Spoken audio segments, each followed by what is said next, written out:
அல்லேலூயா. ஆமென். கர்த்தர் நல்லவர். வாசிக்கலாம். பிலிப்பியர் 3:1. மேலும் ம் என் சகோதரரே, கர்த்தருக்குள் சந்தோஷப்படுங்கள். எளிதினவைகளை எழுதுவது எனக்கு வருத்தமல்ல, அது உங்களுக்கு நலமாயிருக்கும். அது உங்களுக்கு நலமாயிருக்கும். ஆமென். பவுல் தம்முடையதான சபைக்கு கொடுக்கிற ஒரு ஆலோசனையான உபதேசங்களை நம்ம தொடர்ந்து கவனிச்சு நம்ம தியானிச்சு வருகிறோம். இன்றைக்கும் ஒரு சில வார்த்தைகளை நாம் தியானித்து அதிலிருந்து நம்ம தொடர்ந்து பிலிப்பு சபைக்கு கர்த்தர் எப்படிப்பட்ட தன்னுடைய உபதேசத்தையும் தன்னுடைய அறிவுரைகளையும் தன்னுடையதான அனுபவத்தையும் அவர் கற்றுக் கொடுத்தார் என்பதை நம்ம இந்த நாட்களை தியானித்து நம்ம தொடர்ந்து தேவ சமூகத்தில் ஜெபிக்க கர்த்தர் நமக்கு உதவி செய்வார்கள். அல்லேலூயா. ஆமென். பவுல் இந்த முதல் வசனத்தை அழகா எழுதுறாரு, அன்போட எழுதுறாரு. ஆனா இரண்டாவது வசனத்தை நீங்க பாத்தீங்கன்னா நாய்களுக்கு எச்சரிக்கையா இருன்னு எழுதி வைக்கிறாரு. இரண்டாவது வசனத்தின் முதல் வார்த்தை எப்படி எழுதி வைக்கிறாரு? நாய்களுக்கு எச்சரிக்கையா இரு. அடுத்த வார்த்தை எழுதியிருக்கிறாரு, பொல்லாத வேலையாட்களுக்கு எச்சரிக்கையா இருங்க. அடுத்த வார்த்தை போடப்பட்டிருக்கு, சுன்னத்காரர்களுக்கு எச்சரிக்கையாய் இருங்கள். இப்ப 3 விதமான எச்சரிக்கையை அப்போஸ்தலனாகிய பவுல் பிலிப்பு சபைக்கு முன்பாக வைக்கிறார். எப்படிப்பட்ட ரட்சிப்பை வைக்கிறார்? 3 விதமான எச்சரிக்கையின் வார்த்தைகளை பிலிப்பு சபைக்கு முன்பாக அங்கு பவுலானவர் வைக்கிறார். அப்ப முதலாவது எழுதுற வார்த்தை என்ன? நாய்களுக்கு எச்சரிக்கையா இருங்கள். இந்த நாய்கள் யாரு? பொதுவா நாய் என்ன பண்ணும்? பொதுவா நாய் என்ன பண்ணும்? யாரும் நாயை பார்த்தது இல்லையா? எத்தனை பேர் நாயிட்ட கடி வாங்கியிருக்கீங்க? அப்புறம் நாயை பார்க்காத மாதிரியும் அதுகிட்ட கடி வாங்காத மாதிரியும் ஒன்றும் தெரியாத மாதிரியும் இருக்கீங்க. கர்த்தர் நல்லவர். நாயுடைய சுபாவம் என்ன? குலைக்கும். ரெண்டாவது அப்பக்கப்ப கடிக்கும். மூணாவது ஒரு காரியம் செய்யும், விரட்டும். மூணாவது என்ன பண்ணும்? விரட்டும். இப்ப பவுல் பிலிப்பியருக்கு முன்பாக சொல்ற வார்த்தை நாய்களுக்கு எச்சரிக்கையா இருங்க. இது யார் அப்படின்னா, இந்த சட்ட திட்டங்களையும் யூத சட்ட திட்டங்கள், பொதுவான சட்ட திட்டங்கள் இல்ல. அம்பேத்கர் எழுதினது அந்த சட்டம் கிடையாது. யூதர் எழுதப்பட்டதான சட்ட திட்டங்களை சுமந்து கொண்டு, பாரம்பரியங்களை சுமந்து கொண்டு, பிரமாணங்களை சுமந்து கொண்டு, பரிகாரங்களை சுமந்து கொண்டு செயல்படுறாங்க பாத்தீங்களா? அவங்களதான் பவுல் நாய்கள்னு எழுதுறாரு.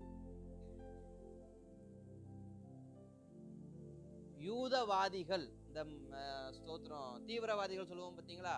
அது மாதிரி யூத மார்க்கத்துல யூதவாதிகள் என்ன பண்ணாங்க? இருந்தாங்க. அவங்களதான் சட்டவாதிகள்னு சொல்லுவாங்க. நான் சொன்ன ஒரு சில வார்த்தைகளை சொல்லி என்ன பண்ணுவாங்க? சொல்லுவாங்க. இவங்களுக்கு என்ன வேலைன்னா, அவ்வப்போது கோஷம் போடுறதுதான் வேலை. அவ்வப்போது கோஷம் போடுறதுதான் வேலை. என்ன கோஷம் போடுவாங்கன்னா, மேசியா வருகிறார், மேசியா வருகிறார், அவர் இன்னும் வெளிப்படவில்லை. ஆனா ஏற்கனவே மேசியா என்ன பண்ணிட்டாரு? வந்துட்டாரு.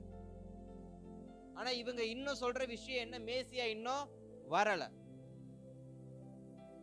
அப்ப இவங்க போடுற கோஷம் என்னன்னா, இயேசுவை குறித்து பிரசங்கிக்கிறதான பிரசங்கங்களுக்கு நேர்மறையான வார்த்தைகளை சொல்லி அந்த பிரசங்கத்தை கெடுக்கக்கூடியதான சில குலைக்கக்கூடிய நாய்கள்னு பவுல் சொல்றார். இன்றைக்கு பிரசங்கத்துக்கு விரோதமா, கர்த்தருடைய வார்த்தைக்கு விரோதமா, ரட்சிப்புக்கு விரோதமா, சுவிசேஷங்களுக்கு விரோதமா எத்தனையோ எதிர்ப்பாளர்கள் என்ன பண்றாங்க? இருக்கிறாங்க. பவுல் சொல்றாரு, இவங்களுக்கு கொஞ்சம் எச்சரிக்கையா இரு. ஏன் இவங்களுக்கு எச்சரிக்கையா இருக்கணும்?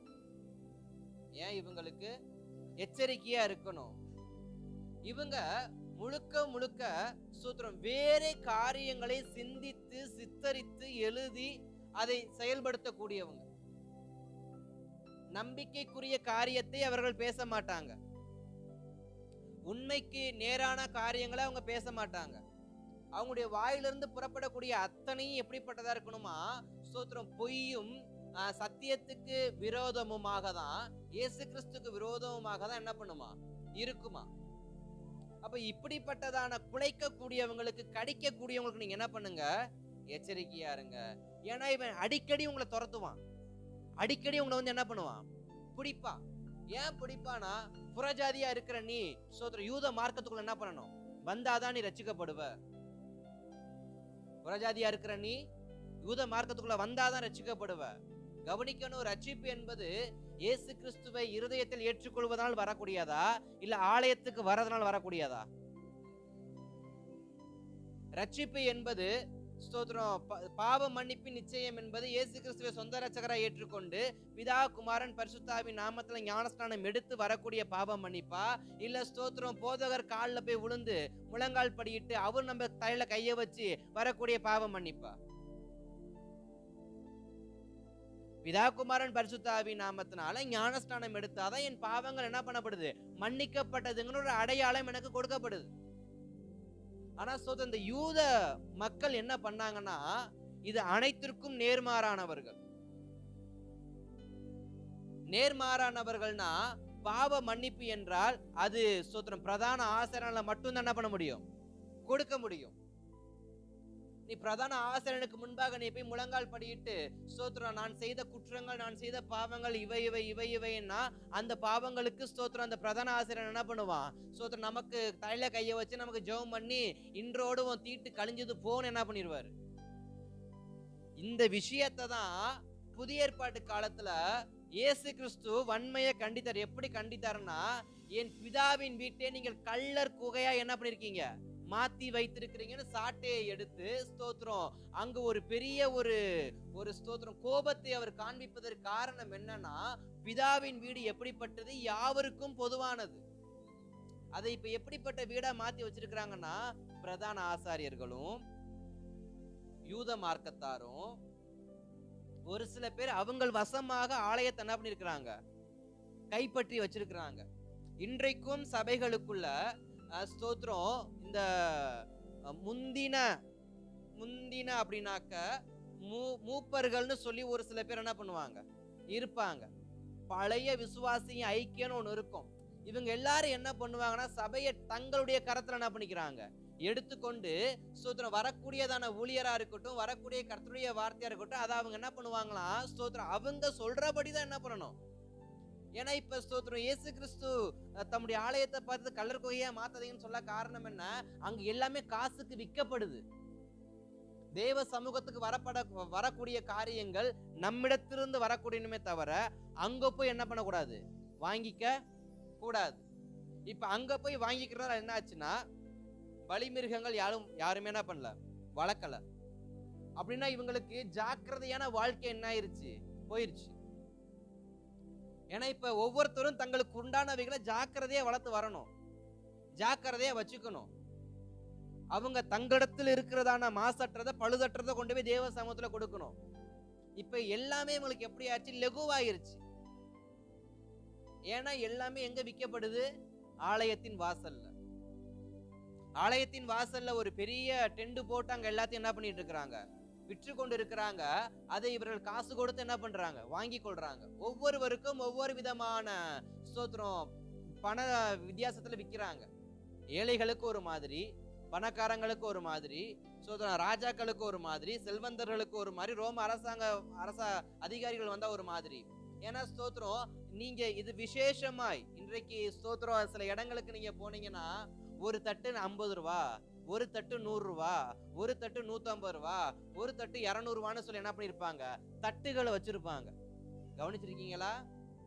கவனிச்சிருப்பீங்க. நிறைய இடங்களுக்கு போனா தட்டுகள் என்ன பண்ணப்படும், சில ரேட்ல வைக்கப்பட்டிருக்கும். அந்தந்த அதே போலதான் அன்றைக்கும் சில ரேட்ல என்ன பண்ணியிருந்தாங்க, வச்சிருந்தாங்க. அப்ப இயேசு கிறிஸ்து எல்லாவற்றையும் பார்த்து வன்மையை கண்டிக்கிறார். பாவ மன்னிப்பு என்பது ஸ்தோத்திரம் குமாரன் நிமித்தம் வரக்கூடியது, இயேசு கிறிஸ்துவின் ரத்தத்தின் மூலியமாய் வரக்கூடியது.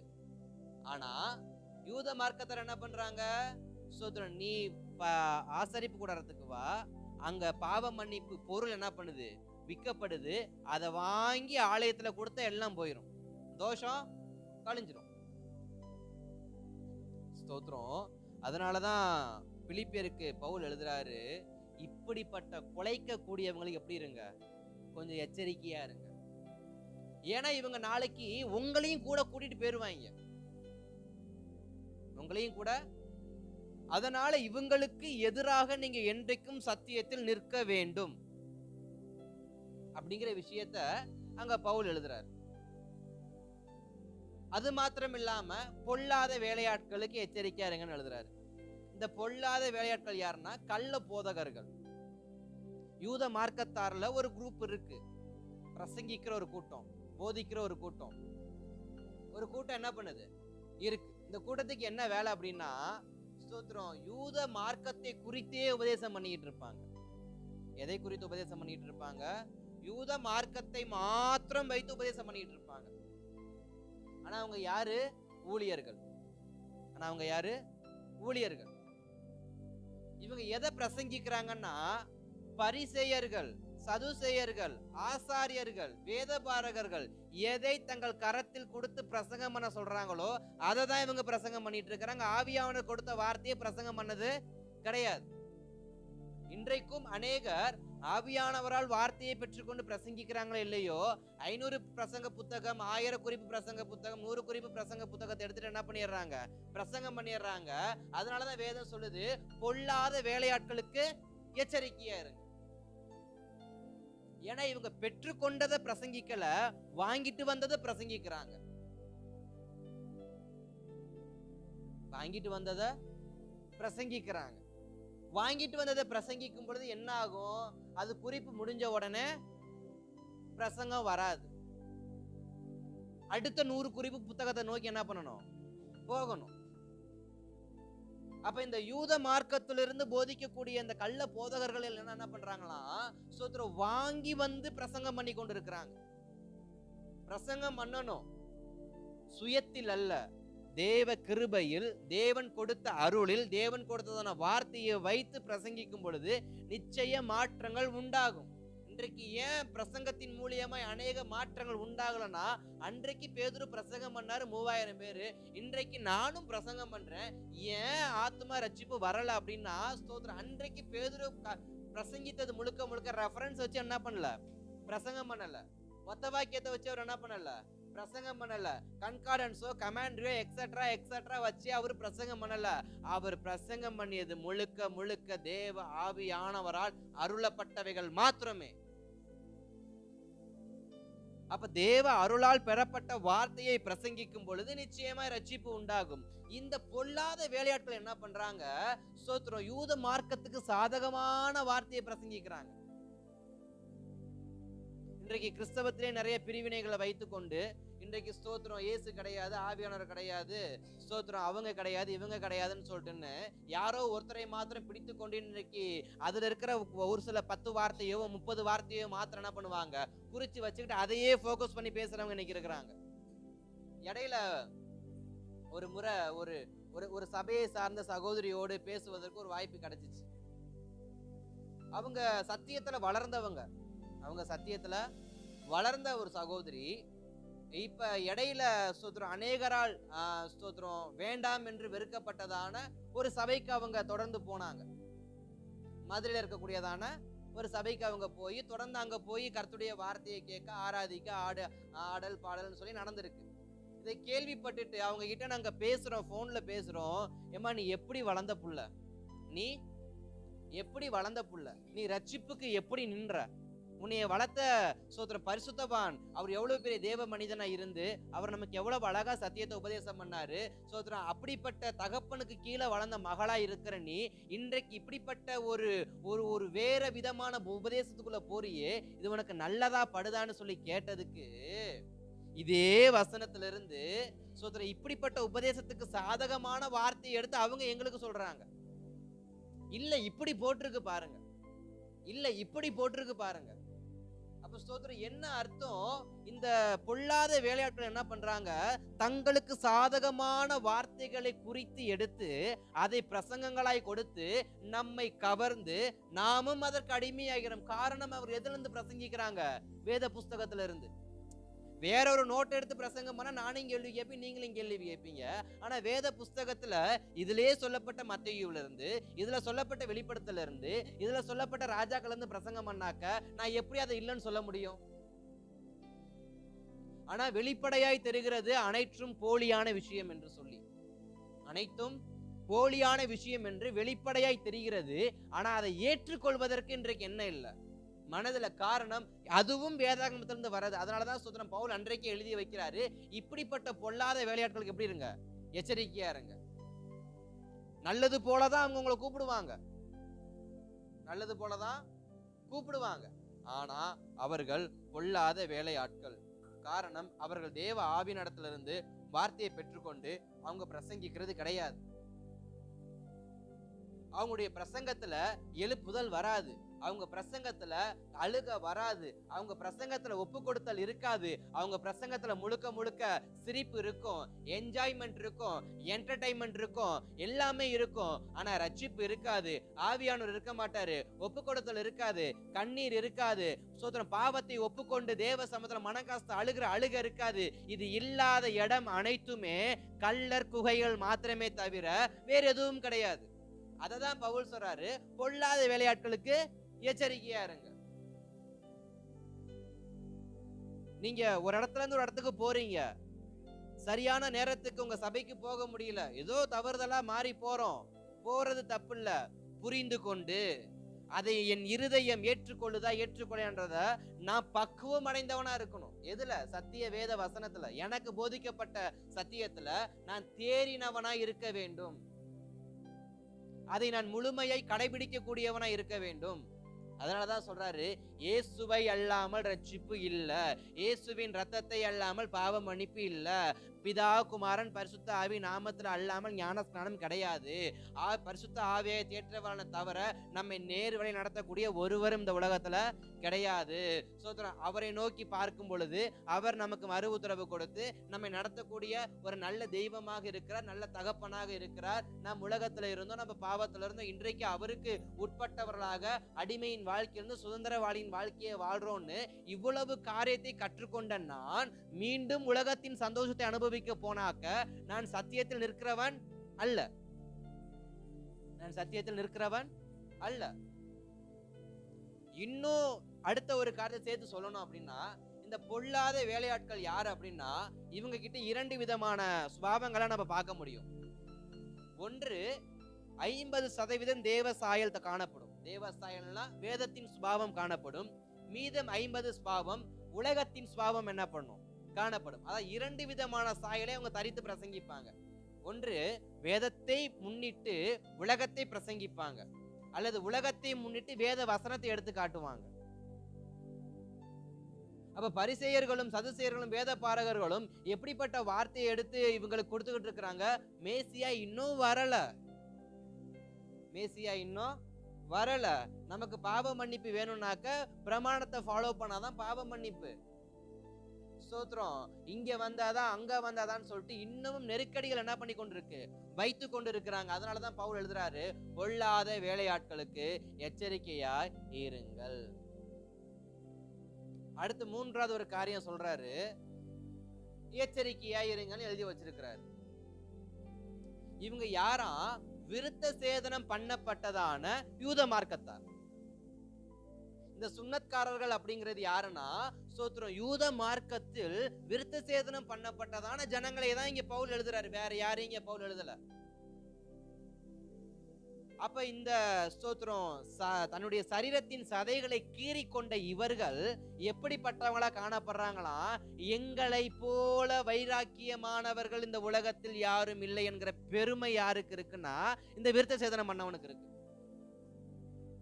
இன்றைக்கும் ஒரு தலைகணமான ஒரு மண்டைக்குள்ள என்ன ஓடும், நாங்க தான் உண்மையான கிறிஸ்தவர்கள், நாங்க தான் உண்மையான மதத்தை உடையவர்கள், நாங்க தான் உண்மையா தேவனை தொழுது கொள்றவங்க, நாங்க தான் உண்மையா வேதத்தை வாசிக்கிறவங்கன்றதான அந்த உண்மைங்கிற பெருமை என்ன பண்ணுது, இருக்கு.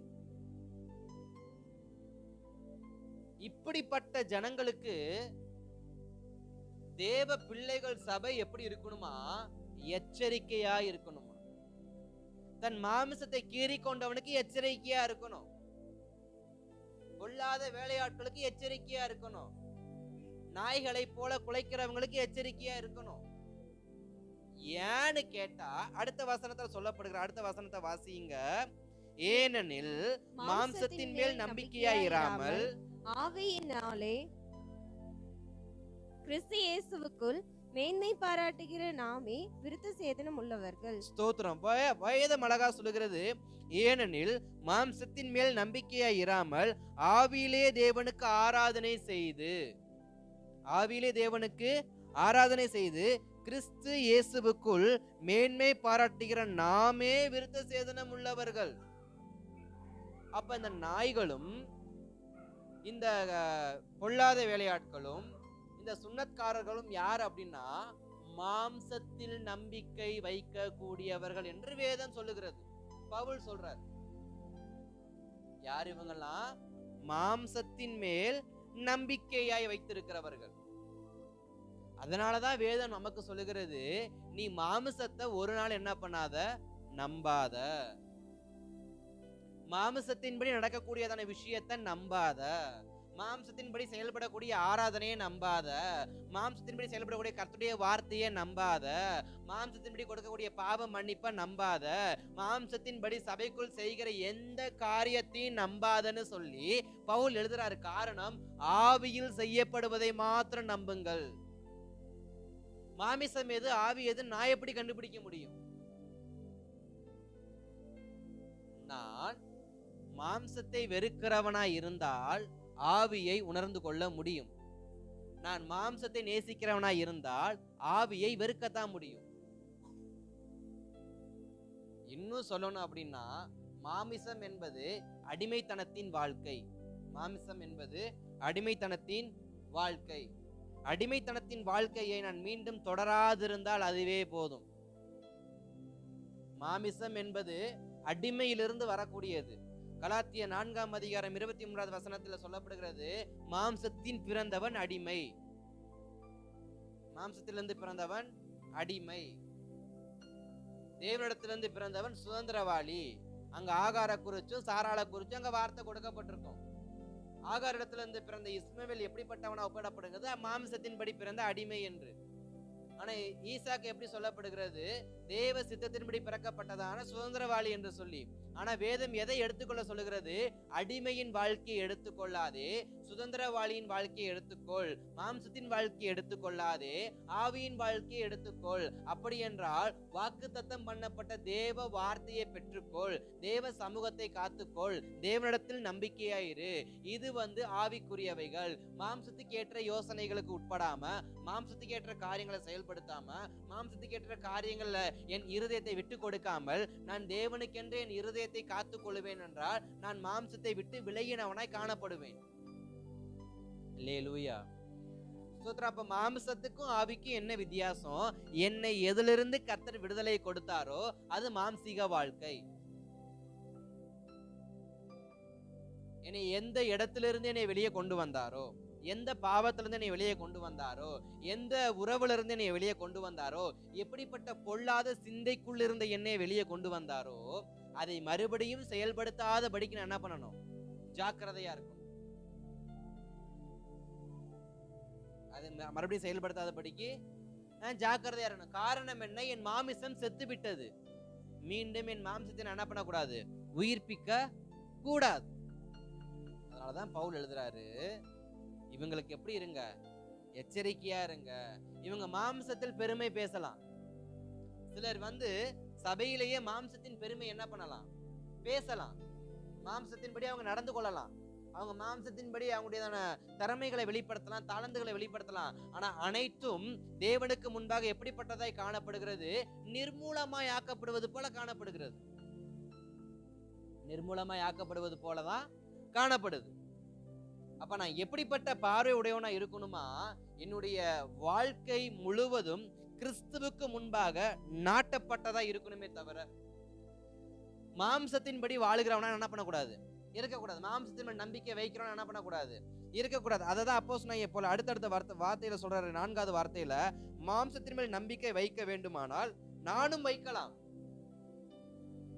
மாம்சத்தின் மேல் நம்பிக்கை வைக்கிறதா நானும் வைக்கலாம்.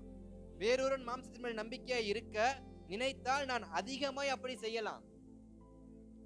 ஏனென்றால் இந்த வார்த்தைக்கு அப்புறமாக தான் பவுல் தன்னுடையதான ஸ்தோத்திரம் வாழ்க்கையின் அவருடையதான சாட்சி அவர் அங்க என்ன பண்றாரு?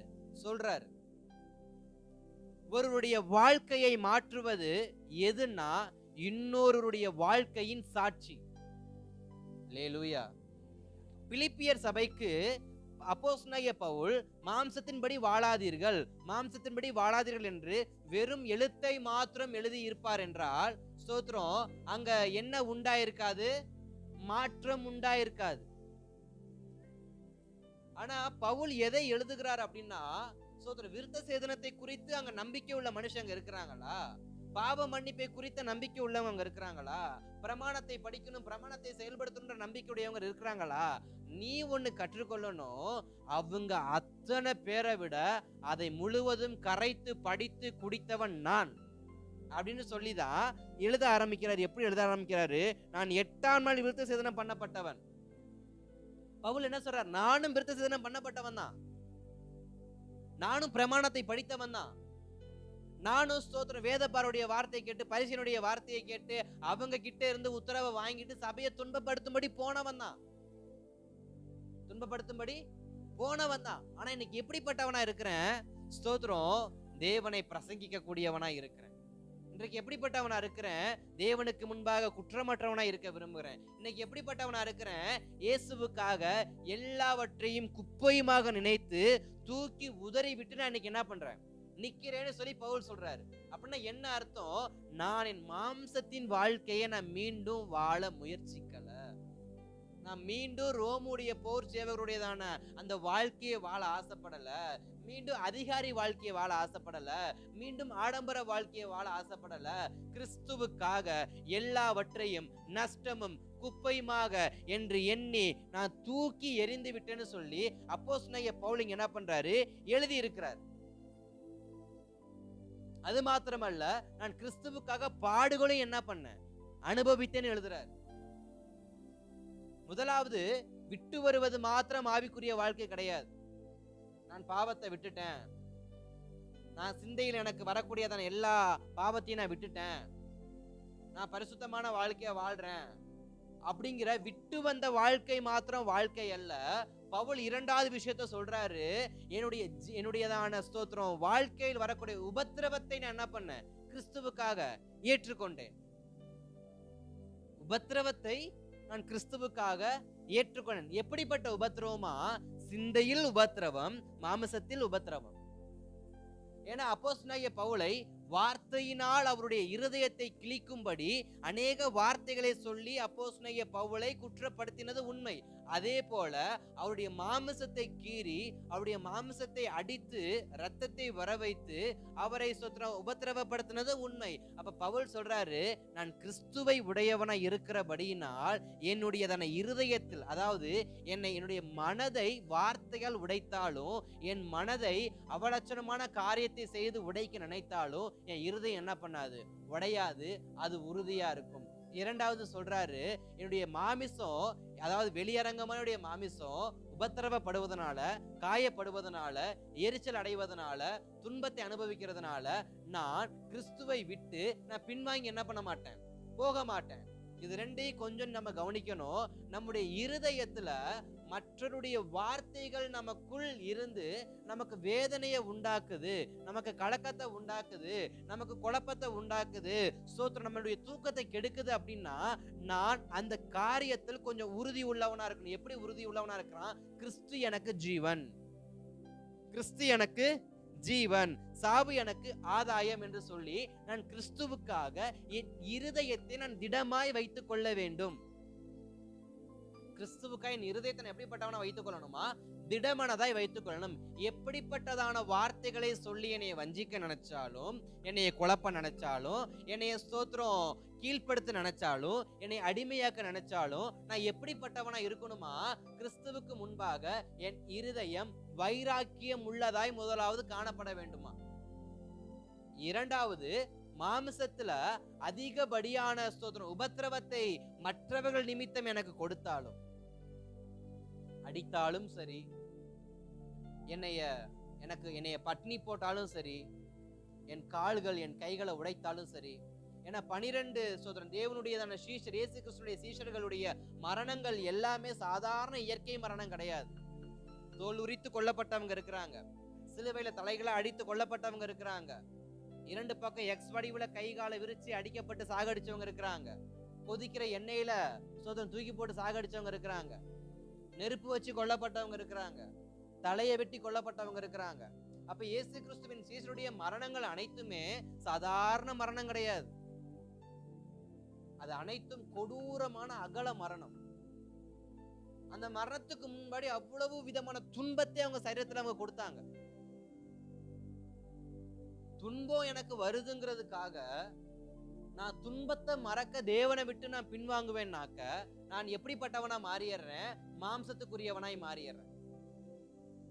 என் சரீரத்தின் ஆரோக்கியத்துக்காக, என் சரீரத்தின் நன்மைக்காக, என் சரீரத்தினான என்னுடைய தேகத்துக்காக நான் சில காரியங்களை தேடுவேன் என்றால் நான் மாம்சத்துக்குரியவனாய் மாறுகிறேன். நான் எப்படிப்பட்டவனா மாறுகிறேன்? மாம்சத்துக்குரியவனாய் மாறுகிறேன். நான் உலகத்தில் இருக்கக்கூடியதான சுகத்தையும், உலகத்தில் இருக்கக்கூடியதான சந்தோஷத்தையும், உலகத்தில் இருக்கக்கூடியதான அன்பையும், உலகத்தில் இருக்கக்கூடியதான எல்லா காரியத்தையும் நான் தேடுவேனாக்க நான் ஆவிக்குரியவன் அல்ல, நான் முழுக்க முழுக்க மாம்சத்துக்குரியவன். ஆனா எப்படிப்பட்டவங்களா இருக்கணுமா? ஆவிக்குரியவனா இருக்கணுமா? பவுல் சொல்றாரு, இது எல்லாத்தையும் நான் விட்டுட்டேன், இது எல்லாத்தையும் நான் விட்டுட்டேன். மேன்மை பாராட்டணும்னா எனக்கும் மேன்மை பாராட்ட தெரியும், எனக்கும் பெருமை பாராட்ட தெரியும். ஆனா நான் பெருமை பாராட்ட மாட்டேன், நான் மேன்மை பேச மாட்டேன். ஏன்னா இவ்விரண்டையும் நான் கிறிஸ்து இயேசுவுக்காக நஷ்டம் என்று, குப்பை என்று நான் விட்டு விட்டேன். 11வது வசனம் அப்படித்தானே போட்டு, அவருக்காக எல்லாவற்றையும் நஷ்டம் என்றும் விட்டேன், குப்பையுமாக எண்ணுகிறேன். எதையெல்லாம் குப்பையாக என்றாராம்? வாசிங்க 9வது வசனம் 10வது வசனத்தை. நான் கிறிஸ்துவை ஆதாயப்படுத்திக் கொள்ளும்படிக்கும் நியாய பிரமாணத்தினால் வருகிற சுய நீதியை உடையவனாயிராமல் கிறிஸ்துவை பற்றும் விசுவாசத்தினால் வருகிறதும் விசுவாசம் மூலமாய் தேவனால் உண்டாகிறதுமான நீதியை உடையவராயிருந்து கிறிஸ்துவுக்குள் இருக்கிறவன் என்று காணப்படும்படிக்கும் இப்படி நான் அவரையும் அவருடைய உயிர்த்தெழுதலின் வல்லமையையும் அவருடைய பாடுகளின் ஐக்கியத்தையும் அறிகிறதற்கும் அவருடைய மரணத்திற்கு ஒப்பான மரணத்திற்குள்ளாகி எப்படியாயினும் நான் மரித்தோரிலிருந்து உயிரோடு எழுந்திருப்பதற்கும் தகுதியாய் இருக்கும்படிக்கும். ஸ்தோத்திரம். போதும். பவுல் சொல்ற வார்த்தையில 9வது வசனத்துல ஒரு வார்த்தை சொல்லப்படுறாரு. என்ன வார்த்தைனா, கிறிஸ்துவை பற்றும் விசுவாசத்தினால் வருகிற விசுவாசம் மூலமாய் தேவன் உண்டாயிருக்கிறதுமான நீதியை உடையவனாயிருந்து. விசுவாசத்தின் நிமித்தம் வரக்கூடிய நீதியை நான் என்ன பண்றேன்? தேடுறேன். இன்னைக்கு எனக்கு ஒரு ஜஸ்டிஸ் வேணும் அப்படின்னா, எனக்கு ஒரு நீதி வேணும் அப்படின்னா நான் போராடுறேன். எனக்கு ஒரு அநியாயம் ஏற்பட்டிருக்குன்னா இன்று அந்த அநியாயத்தை நான் போராட்டத்தின் நிமித்தமா அந்த அநியாயத்தை நான் தட்டி கேட்க நினைக்கிறேன். ஆனா அப்போஸ்தலனாகிய பவுல் சொல்றாரு, கிறிஸ்துவுக்குள் இருக்கிற விசுவாசத்தின் நிமித்தமாய் அந்த நீதியை நான் பெற்றுக்கொள்ள என்ன பண்றேன்? விரும்புறேன். அப்ப ஸ்தோத்திரம். பவுல் மாம்சத்தை விட்டேன்னு சொன்னவரு ஒரு ஜஸ்டிஸ கூட என்ன பண்ணல, ஒரு தங்களுக்கு சாதகமா இருக்கக்கூடிய அதிகாரிகள்கிட்ட போய் அவரு கேட்கல. கிறிஸ்துவுக்குள் இருக்கிற விசுவாசத்தினால் அதை பெற்றுக்கொண்டேன். அங்க பவுல் என்ன பண்றாரு? அப்ப எனக்கு ஒரு நீதி வேணும்னா அந்த நீதி யார் இடத்துல இருந்து வரணும்? உலகத்துல இருந்தா, தேவனிடத்துல இருந்தா? அதான் பவுல் சொல்றாரு, நீ உலகத்துல நீதியை தேடி என்ன பண்ணாத, போகாத. உலகத்துல நீதியை தேடி போகாத. அதுக்கு பதிலா நீ தேவனிடத்தில் விசுவாசமா இருந்தானா அந்த நீதி உனக்கு தன்னால கிடைக்கும். அந்த நீதி உனக்கு தன்னாலே கிடைக்கும். அதான் சொல்றாரு, கிறிஸ்துவை பற்றும் விசுவாசம். அந்த வசனத்தை மீண்டும் வாசிங்க. நியாயப்பிரமாணத்தால் வருகிற சுயநீதியை உடையவனாய் இராமல் கிறிஸ்துவை பற்றும் விசுவாசத்தினால் வருகிறதும் விசுவாசம் மூலமாய் தேவனால் உண்டாகிறதுமான நீதியை உடையவனாய் இருந்து. போதும். அவரு சொல்றாரு, நான் பிரமாணத்தை ஃபாலோ பண்ணி நீதிமானா வாழ நான் என்ன பண்ணல, நினைக்கல. நான் ஸ்தோத்திரம் வேதபாரருக்கு கீழே, பரிசேயருக்கு கீழே, ஆசாரியருக்கு கீழே நான் இருந்து நான் நீதிமானா வாழணும், எனக்கு உதவி செய்ய நான் என்ன பண்ண மாட்டேன், ஒருபோதும் கேட்க மாட்டேன். ஆனா நான் எப்படிப்பட்ட நீதிமானா வாழனா, இயேசு கிறிஸ்துவை பற்றும் விசுவாசத்தினால் நான் நீதிமானா வாழ்றேன். ஆபிரகாம் நீதிமானாய் காணப்பட என்ன காரணம்? அவருடையதான விசுவாசம். அவருடையதான விசுவாசம். அப்ப பவுல் சொல்ற ஒரு காரியம் என்ன? நான் என்றைக்கும் உலகத்தாரால் நீதிமான் என்ற பெயரை வாங்குவதை விட உலகத்தாரிடத்திலிருந்து நீதிமான்ங்கிற பெயரை வாங்குறதை விட தேவனுடைய விசுவாசத்து நிமித்தம் நீதிமான்ங்கிற பெயர் எனக்கு ரொம்ப ரொம்ப ரொம்ப ரொம்ப உத்தமம். இன்றைக்கு நான் நல்லவன்னு சொல்லி யாரு சொல்ல நம்ம போராடிக்கிட்டு இருக்கிறோம்?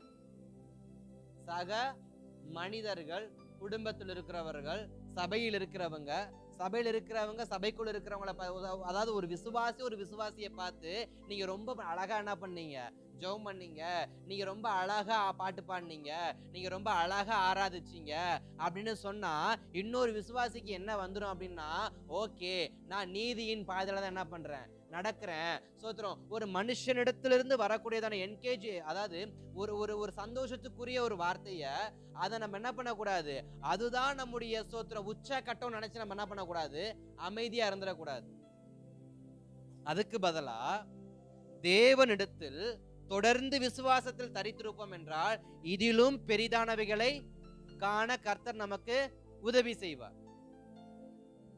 இதிலும் பெரிதானவைகளை காண்பாய் என்றால் உன் விசுவாசத்தின் அளவு அதிகரிக்க அதிகரிக்க அதிகரிக்க நீ பெரிய பெரிய காரியங்களை செய்ய கர்த்தர் உனக்கு உதவி செய்வார்.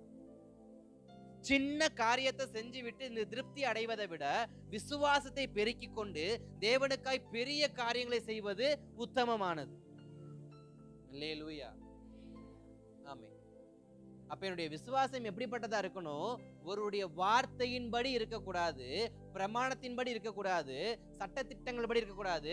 இன்னும் ஓப்பனா சொல்லணும் அப்படின்னா, எனக்கு முன்பாக வாழ்ந்தவர்கள் சொல்லக்கூடிய ஆலோசனையை கேட்டு அப்படியே ஃபாலோ பண்றோம் பார்த்தீங்களா, கிளிப்புள்ள மாதிரி செய்யறோம் பார்த்தீங்களா, அது ரொம்ப ரொம்ப முட்டாள்தனமான காரியம். ஆலோசனையை கேட்கணும், ஆலோசனையே வாழ்க்கையாக எடுத்து வாழ கூடாது. இன்னைக்கு அநேகர் என்ன பண்றாங்க, தங்களுக்கு முன்பாக ரட்சிக்கப்பட்டவங்க சொல்றத அப்படியே கிளிப்புள்ள மாதிரி கேட்கிறாங்க. இப்படி கிளிப்புள்ள மாதிரி கேட்கறதுனால அந்த விசுவாசி கடத்துல எப்படி மாறிடுறாங்களாம், பாஸ்டரா மாறிடுறாங்க. ஏன்னா நம்ம ஒருத்தருடைய பேச்சை கேட்டாதானே அவங்களுக்குள்ள ஒரு பெருமை வருது.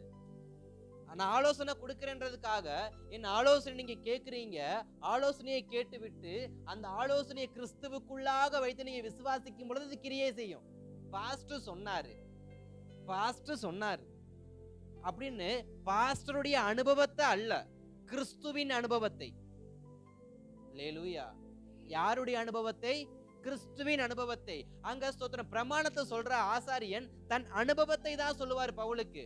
அங்க நியாய பிரமாணத்தை வாசிக்கக்கூடியதான வேதபாரகன் தன் அனுபவத்தை தான் சொல்லுவான். அவன் எதை பார்த்தானோ, அவனுக்கு எது கற்றுக் கொடுக்கப்பட்டதோ, அவன் எதை சொத்தம் செய்கிறானோ அதை அவன் செய்வான். ஆனால் விசுவாசமானது அப்படி அல்ல.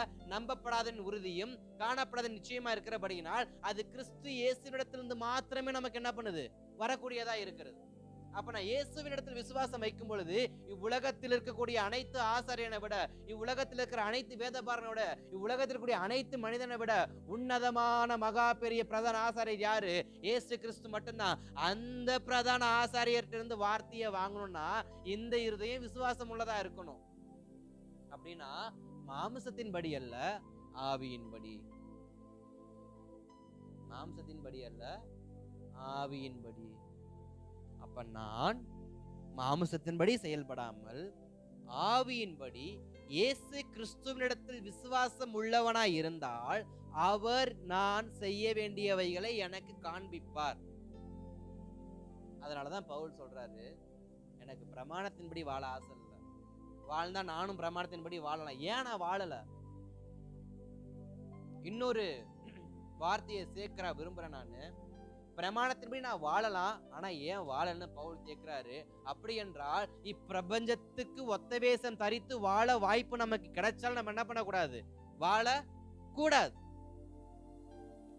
சபைக்கு தெரிய போறதில்ல, விசுவாசிகளுக்கு தெரிய போறதில்ல, சபை போதகருக்கு தெரிய போறதில்ல. அதனால ஸ்தோத்திரம், உலகத்தோடு ஒத்த வேஷம் தரித்து நாம் வாழ்கிற வாழ்க்கை இருக்கு பார்த்தீங்களா, அது ஸ்தோத்திரம் களங்கமான ஒரு வாழ்க்கை. ஆனா தேவன் எதிர்பார்க்கிறதுனா களங்கமில்லா ஞானப்பால். தேவனுக்கு இருந்து நம்ம பெற்றுக்கொள்ள வேண்டியது களங்கமில்லாத காரியம். அப்போஸ்தலனாகிய பவுல் சொல்றாரு, எனக்கு வாழ வாய்ப்பு இருக்கு, எனக்கு வாழ வாய்ப்பு இருக்கு. ஆனா நான் வாழ மாட்டேன். நான் வாழ மாட்டேன். ஒரு ஒரு ஒரு காரியம் சொல்லுவாங்க, கோயில்ல உட்காந்து குடிக்க மாட்டேன்னு சொல்றவனை விட ஒயின் ஷாப்புல வேலை செஞ்சுட்டு குடிக்க மாட்டேன்னு சொல்றவனை தான் நம்ப முடியுமா?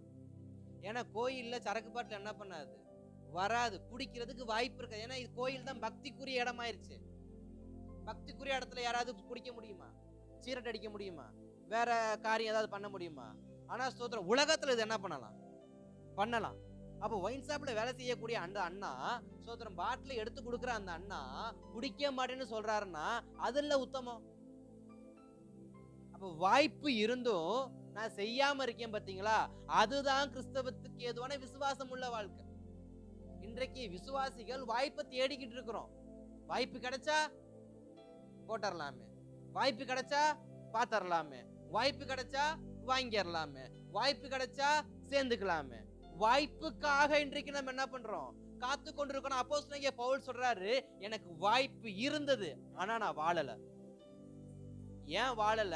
எனக்கு கிடைச்ச வாய்ப்பை நான் நஷ்டமும் குப்பையுமாக நினைக்கிறேன். குப்பை கூட போய் வாழ முடியுமா? குப்பை கூட போய் வாழ முடியுமா? குப்பை கூட போய் வாழ்றதை விட நான் என்ன பண்ணிடலாம். அப்ப பவுல் அந்த உலகத்தின் காரியத்தை, பவுல் விட்டு வந்த காரியத்தை எப்படி பார்க்கறாருன்னா குப்பையாக பார்க்கிறார். அழுகி போன குப்பை, ஊசி போன குப்பை. குப்பைக்கு எத்தனை பேர் இருக்கிற அத்தனை பேரையும் வச்சுக்காங்க. அது நாற்றம் எடுக்கக்கூடியது, துர்நாற்றம் எடுக்கக்கூடியது, புழு வச்சது, என்ன வேணா வச்சுக்காங்க. குப்பைக்கு அர்த்தங்கள். அதோட நான் போய் வாழ முடியுமா? அதனாலதான் பவுல் சொல்றாரு, பிரபஞ்சத்தின் வாழ்க்கை, உலகத்தின் வாழ்க்கை எனக்கு எப்படி இருக்கான்? குப்பையா இருக்கான்.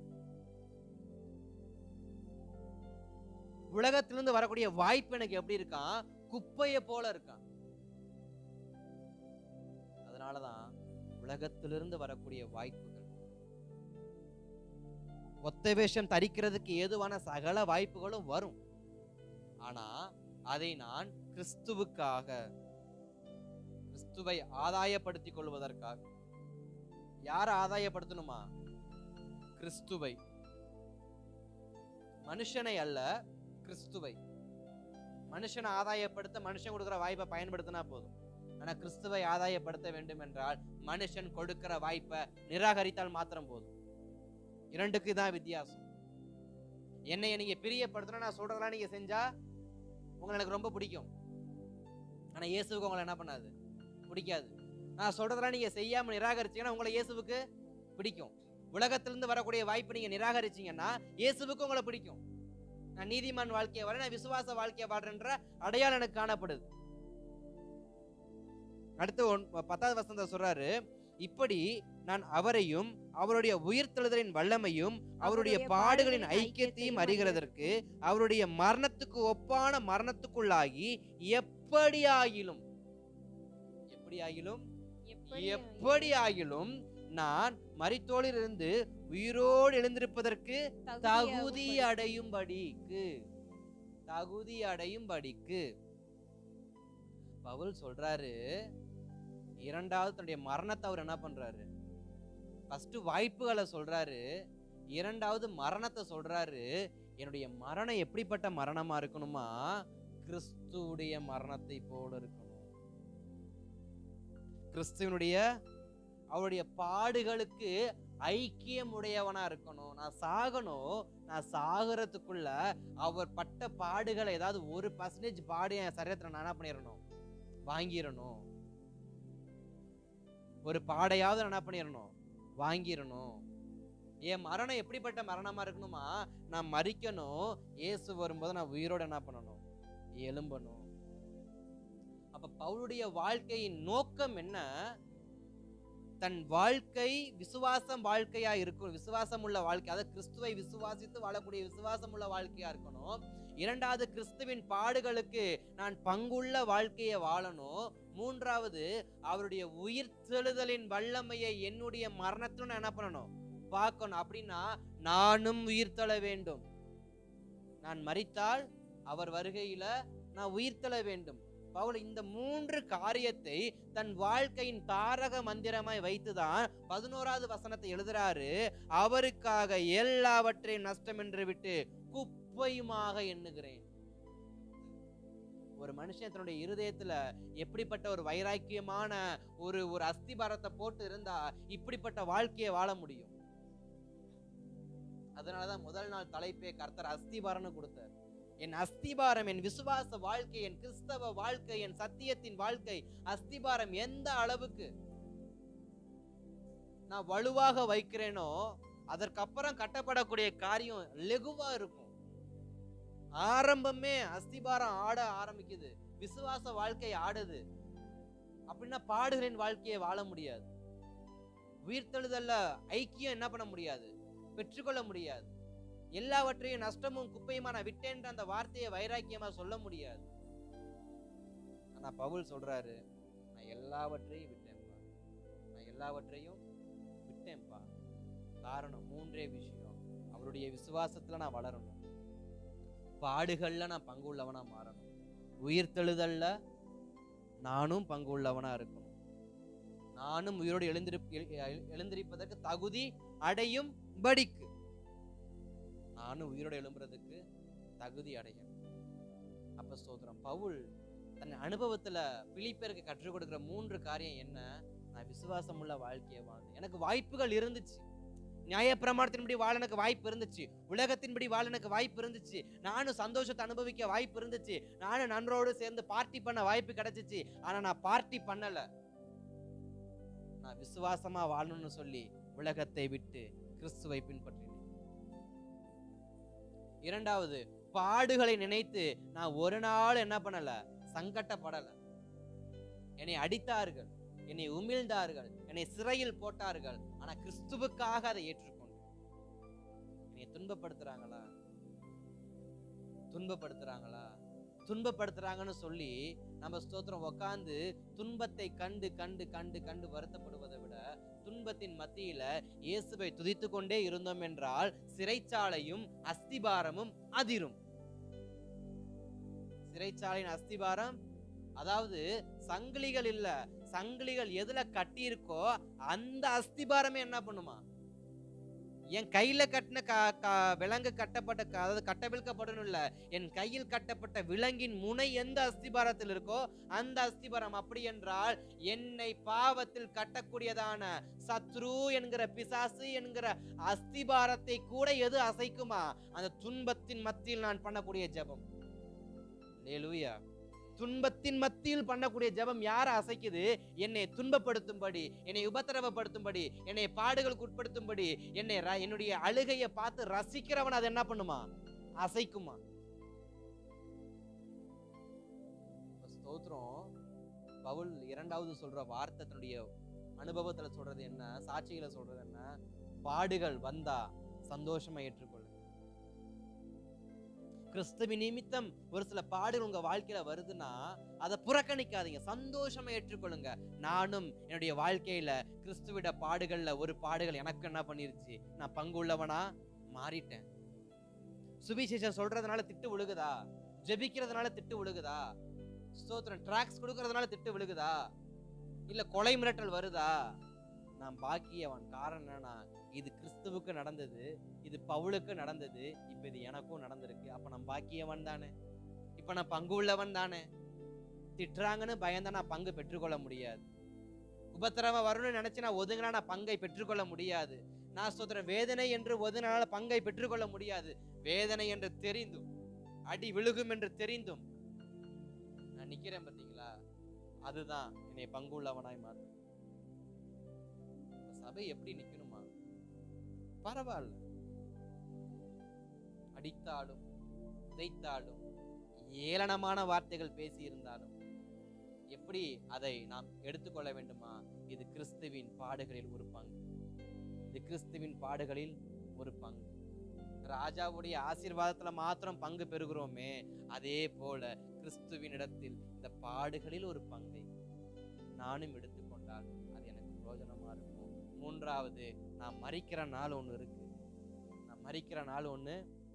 இங்க இருக்கிற யாருமே ஸ்தோத்திரம் உயிரோடவே கடைசி வரைக்கும் இருக்க போறது கிடையாது. அப்படி உயிரோட இருந்தா யாரும் பரலோகத்துக்கு போகவும் முடியாது. செத்தாதான் பரலோகத்துக்கு போக முடியும். அப்ப மரணம் என்பது நிச்சயம். அதுக்கு அடுத்து அதை யோசிங்க. மரணத்துக்கு அடுத்து வருகை ஒண்ணு இருக்கு. அவர் வருகை ஒண்ணு இருக்கு.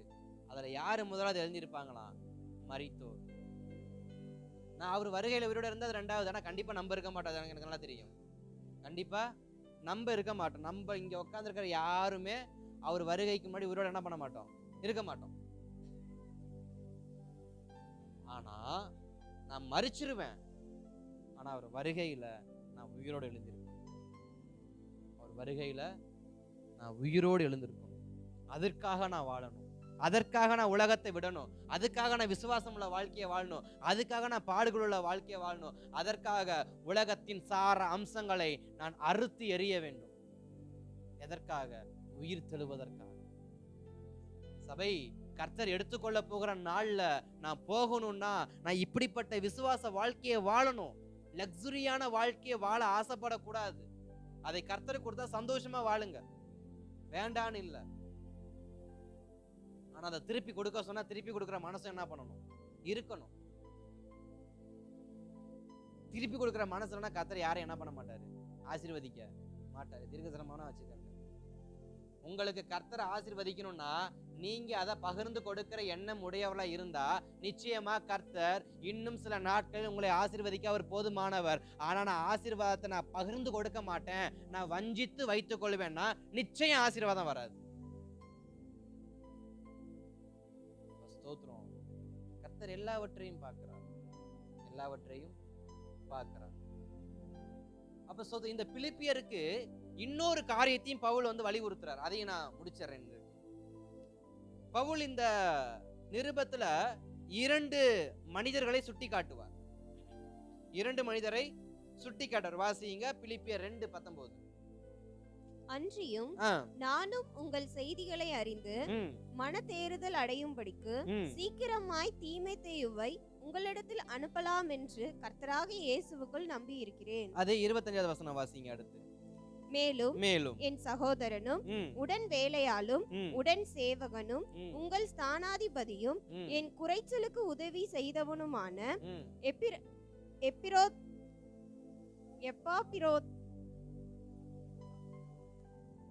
எப்பாப்பிரோதீத்துவை உங்களிடத்தில் அனுப்ப வேண்டும் என்று எண்ணினேன். ஸ்தோத்திரம்.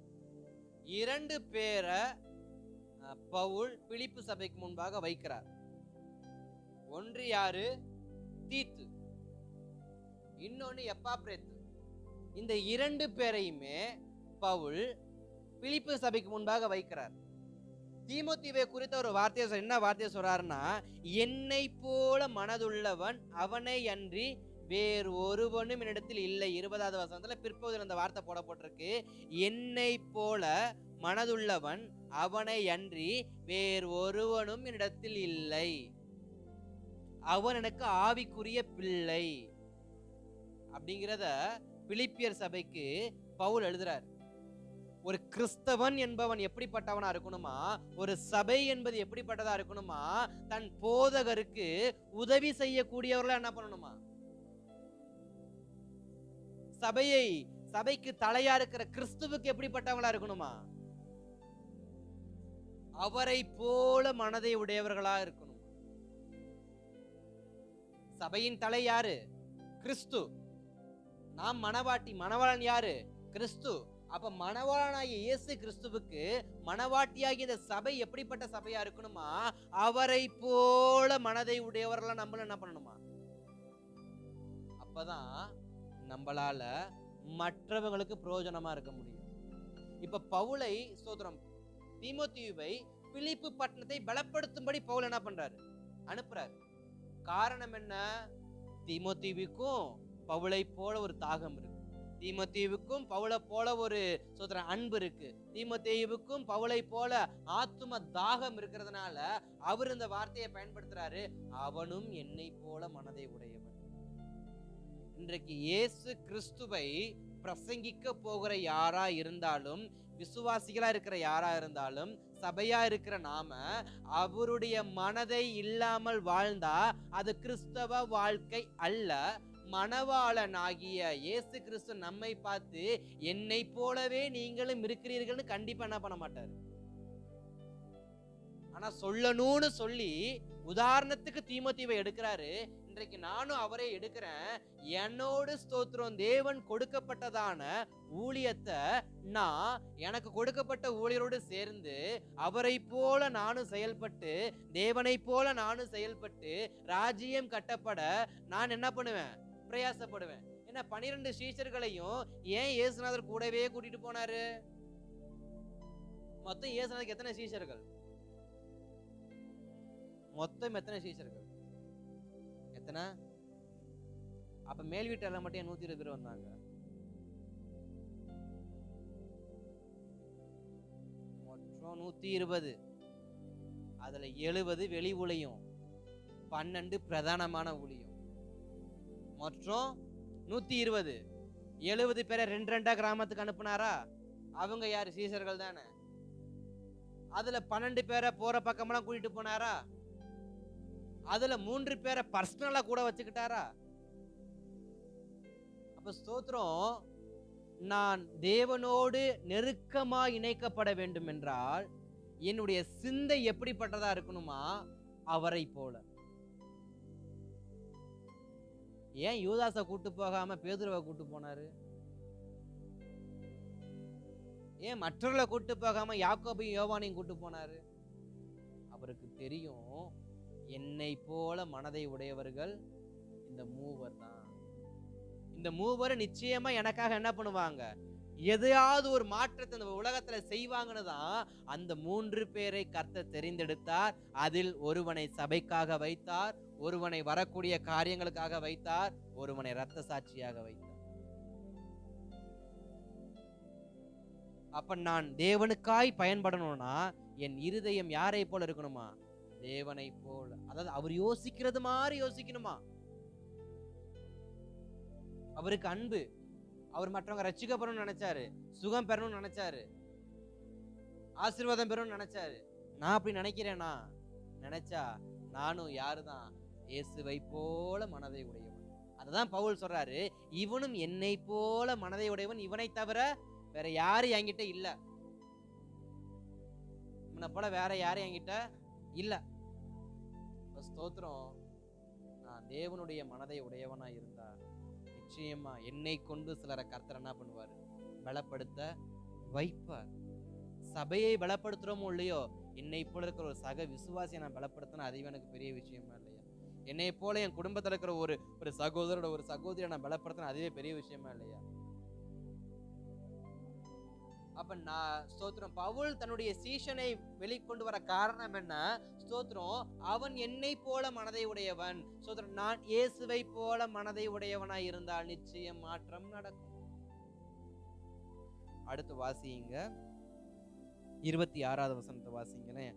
அவன் உங்கள் எல்லோர் மேலும் வாஞ்சையுள்ளவனும் வியாதிப்பட்டதை நீங்கள் கேள்விப்பட்டதினாலே மிகவும் வியாகுலப்படுகிறவனுமாயிருந்தான். அவன் வியாதிப்பட்டு மரணத்திற்கு சமீபமாய் இருந்தது மெய்தான். ஆகிலும் தேவன் அவனுக்கு இறங்கினார். அவனுக்கு இறங்கினதும் அல்லாமல் துக்கத்தின் மேல் துக்கம் எனக்கு உண்டாகாதபடிக்கு எனக்கும் இறங்கினார். ஆகையால் நீங்கள் அவனை மறுபடியும் கண்டு சந்தோஷப்படவும் என் துக்கம் குறையவும் அவனை அதிசீக்கிரமாய் அனுப்பினேன். ஆனபடியினாலே நீங்கள் கர்த்தருக்குள் மிகுந்த சந்தோஷத்தோடே அவனை ஏற்றுக்கொண்டு இப்படிப்பட்டவர்களை கனமாய் எண்ணுங்கள். கடைசி வசனம் வாசிச்சு முடிச்சிருங்க. ஏனெனில் நீங்கள் எனக்கு செய்ய வேண்டிய ஊழியத்திலே உங்கள் குறைவை நிறைவாக்கும்படிக்கு அவன் தன் பிராணனையும் எண்ணாமல் கிறிஸ்துவின் ஊழியத்தின் நிமித்தம் மரணத்திற்கு சமீபமாய் இருந்தான். எப்படிப்பட்ட வார்த்தையை இங்க ஸ்தோத்திரம் பவுல் சொல்றாரு? இன்னொரு மனிதரை பார்த்து, எபப்ரத்தை பார்த்து சொல்றாருன்னா, இவன் மரணத்துக்கு சமீபமா போயிட்டு வந்தவன். இவன் யாரு? மரணத்துக்கு சமீபமா போயிட்டு வந்தவன். ஏன்? ஊழியத்தின் நிமித்தம். எப்படி போயிட்டு வந்தாரா? ஊழியத்தின் நிமித்தம் மரணத்திற்கு சமீபமா இருந்தான். நான் ஊழியம் செய்யணும், மரணத்தை பார்த்து பயந்து ஊழியம் செய்யக்கூடாது. மரணத்தை பார்த்து நான் பயந்து ஊழியம் செய்யக்கூடாது. நான் வியாதிப்பட்டவனா இருக்கணும். ஃபர்ஸ்ட் பவுல் சொல்றதுன்னா அவன் வியாதிப்பட்டவன்னு சொல்றாரு.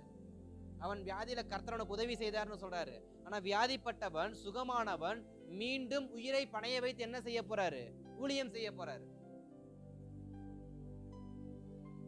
வியாதி வரும், சுகத்தை கர்த்தர் கொடுப்பார். அதற்கு பிற்பாடு நானே பலவீனமானவன், நானே இந்த பேஷண்ட், நானே அந்த பேஷண்ட், என்னால ஊழியம் செய்ய முடியாதுன்னாக்க தேவன் கொடுத்த சுகம் எனக்கு அது தேவையற்றதாய் மாறிவிடும். எனக்கு ஏன் சுகம் கொடுத்தாரு? எனக்கே இயற்கையான ஒரு சுகத்தை ஆண்டவர் கொடுத்தாரு. மருத்துவமனைக்கு நான் போவதற்கு முன்பே கர்த்தர் எனக்கு ஏன் சுகத்தை கொடுத்தாரு? மருந்து மாத்திரை வாங்கி நான் சாப்பிட்டு சுகம் அடைவதற்கு முன்பாகவே கர்த்தர் எனக்கு சில இயற்கையான சுகத்தை கொடுத்ததுக்கான காரணம் என்ன? சோத்திரம், கிறிஸ்துவின் நிமித்தம் மரணத்திற்கு சமீபமாய் போயிட்டு வருவதற்கு. அப்ப சபை ஏன், தேவனுடைய ரத்தம் சிந்தி மீட்டெடுக்கப்பட்ட சபை ஏன் மரணத்துக்கு சமீபமா போயிட்டு வரக்கூடாது?